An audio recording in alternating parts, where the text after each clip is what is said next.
What is up? Welcome back to another video. Today we have a very special film. This is Karmir 160. Now, the interesting thing about Karmir is it's made in Armenia. And if you don't know about Armenia, it is a country that exists. We've got the very interesting packaging design that I actually really do enjoy quite a bit. Some kind of like barrier that it's breaking there. It's a very rare daylight balance Kodak Aerocolor negative film spooled by our own photo lab in Yerevan, Armenia.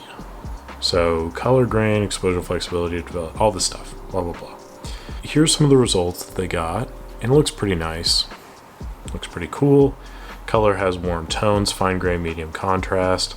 I discussed this film previously, and I'd said something to the effect of like it looks kind of similar to Color Plus at times, because you get these kind of warmer tones. And the quality is like not super awesome, but the color is really nice and well saturated, as you can see with like this red car in the field. It just really pops out of the background. So same thing here. Again, the detail's not like super awesome, but it's still there. The grain of the film stock is carefully crafted. I don't know. Carefully crafted, it's kind of an interesting term. The grain of the film stock is carefully crafted, not by Karmir, but by Kodak, to provide excellent sharpness to the image. It is relatively small and are aristocratic looking, especially when the film is well That's odd. Okay, that's a very interesting take. However, when the film is underexposed, the grain can become more noticeable or pockmarked while still maintaining its carefully crafted structure. Really versatile film stock when it comes to exposure, broad spectral sensitivity and a wide dynamic range, allowing for flexibility in its exposure. Additionally, it handles push primes, blah blah blah. It can be pushed up to 800. I would not do that, but it can be done. You can try exposing it between 50 and 800.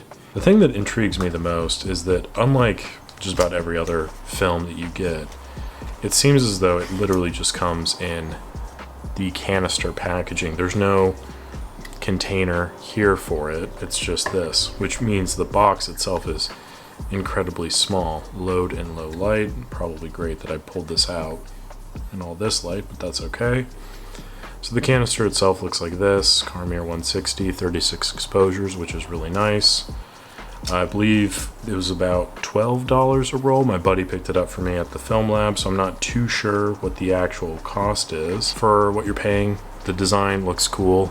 I'm going to shoot a roll of it on my upcoming trip. I'm thinking about shooting it through the Pentax 17, so that will play into my future follow-up review of this camera and also of this film, because I am quite curious about both of these items.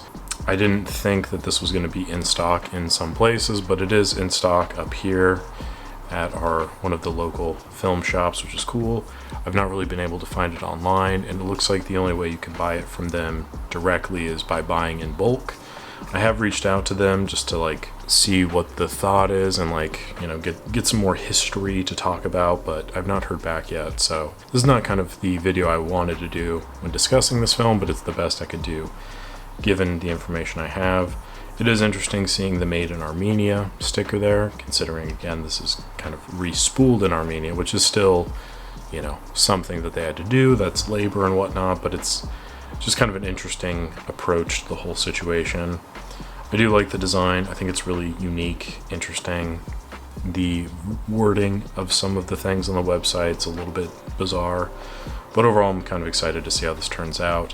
What I'm hoping for is for this to look relatively similar to a roll of Silbera Color 100 that I shot in Scotland a few years ago now. That's probably one of my favorite rolls I've shot ever, and if I can achieve somewhat similar results with this, I will be a very happy camper. I don't suspect that will be the case because I don't know if that will ever happen, but if it does, that'd be cool. If it doesn't, that's fine.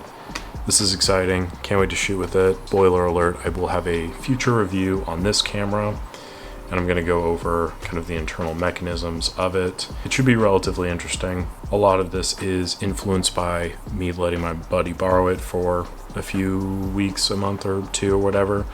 He shot with it, he absolutely loved it, so I'm kind of returning to it based off of his time with it, so we'll see if that influences my opinion at all. We'll see how I feel. and go from there. So thank you very much for watching. Appreciate it as always. Like the video if you enjoy it, subscribe to the channel, and I will catch you on the next one.